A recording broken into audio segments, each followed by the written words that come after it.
সুপ্রিয় দর্শক আসসালামু আলাইকুম। আমরা মানুষ হিসেবে যেহেতু সামাজিক জীব, আমরা সবসময় কিন্তু নিজের ব্যক্তিগত জীবনটাকে উপভোগ্যময় করে তুলতে চাই, কিন্তু অনেক ক্ষেত্রে লজ্জার বিষয় হিসেবে বা লজ্জার ক্ষেত্রে আমরা এই বিষয়টি কিন্তু এড়িয়ে যাই।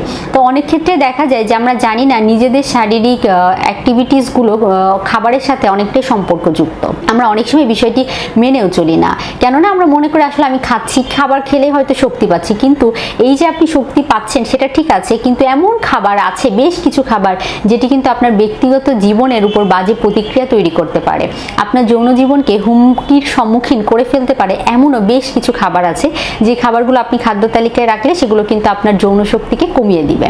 তো আজকে আপনাদের সামনে সেই বিষয়টি নিয়ে কথা বলবো যে খাদ্য তালিকায় কোন কোন খাবার আপনার যৌন শক্তিকে দিন দিন কমিয়ে দিচ্ছে সে বিষয়টি সম্পর্কে। সবার প্রথমে যদি বলতে হয়, আমি বলবো ট্রান্স ফ্যাটের কথা। ট্রান্স ফ্যাট হচ্ছে একই তেল বারবার ব্যবহার করে তৈরি করা হয় এমন খাবারগুলো থেকে কিন্তু ট্রান্স ফ্যাট আমাদের শরীরে অ্যাড হয়।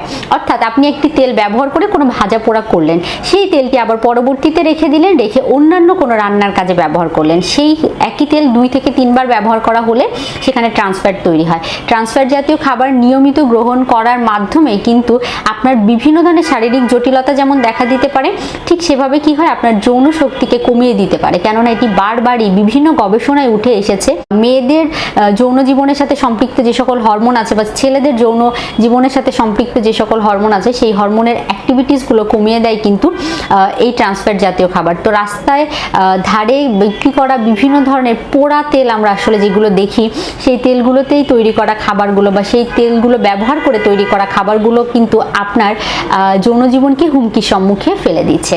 তো অবশ্যই সেই খাবারগুলো এড়িয়ে চলার চেষ্টা করতে হবে।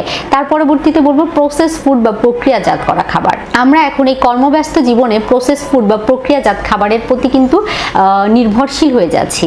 কেননা দেখা যায় ইজি গোয়িং বা কুইক যেহেতু হয় আমাদের জন্য, সেজন্য আমরা প্রসেস ফুডগুলো বাজার থেকে কিনে বাসায় সংরক্ষণ করে রান্না করে খেতে পছন্দ করি। এই প্রসেস ফুডগুলোতে বিভিন্ন ধরনের কেমিক্যাল ব্যবহার করা হয়, বিভিন্ন ধরনের টেস্টিং সল্ট ব্যবহার করা হয়, যেগুলো কিন্তু দেখা যায় যে আপনার যৌন জীবনকে হুমকির সম্মুখীন করে তুলছে।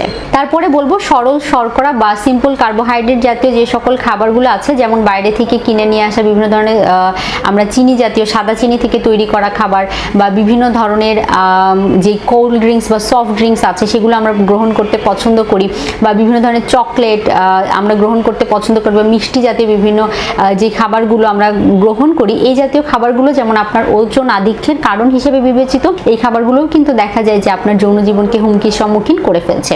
পরবর্তীতে বলবো যে অতিরিক্ত ওজন বা ডায়াবেটিস জনিত সমস্যা যারা ভুগে থাকেন তাদের ক্ষেত্রেও কিন্তু কমপ্লিকেসি দেখা দিতে পারে। তো অতিরিক্ত ওজন থাকলে সেই ক্ষেত্রে ওজন নিয়ন্ত্রণে রাখার চেষ্টা করতে হবে। যারা দীর্ঘদিন যাবত ডায়াবেটিস জনিত সমস্যায় ভুগছেন তাদের ক্ষেত্রেও কিন্তু দেখা যায় যে যৌন শক্তি কমে যাওয়ার সম্ভাবনা তৈরি হয়। তো আপনি যদি ডায়াবেটিস পেশেন্ট হন বা নতুন ডায়াবেটিস পেশেন্ট হন, তাদের উদ্দেশ্যে বলবো সবসময় চেষ্টা করবেন রক্তের চিনির মাত্রা বা সুগারের মাত্রা নিয়ন্ত্রণে রাখার জন্য। তাহলে কিন্তু দেখা যাবে যে আপনি যৌন জীবনটাকে উপভোগ্যময় করে তুলতে পারবেন। তো দর্শক যারা শুনছিলেন, আশা করি তারা এই টিপসগুলো মেনে চলার চেষ্টা করবেন, তাহলে কিন্তু আপনার ব্যক্তিগত জীবন অনেক বেশি সুন্দর হয়ে উঠবে। ধন্যবাদ।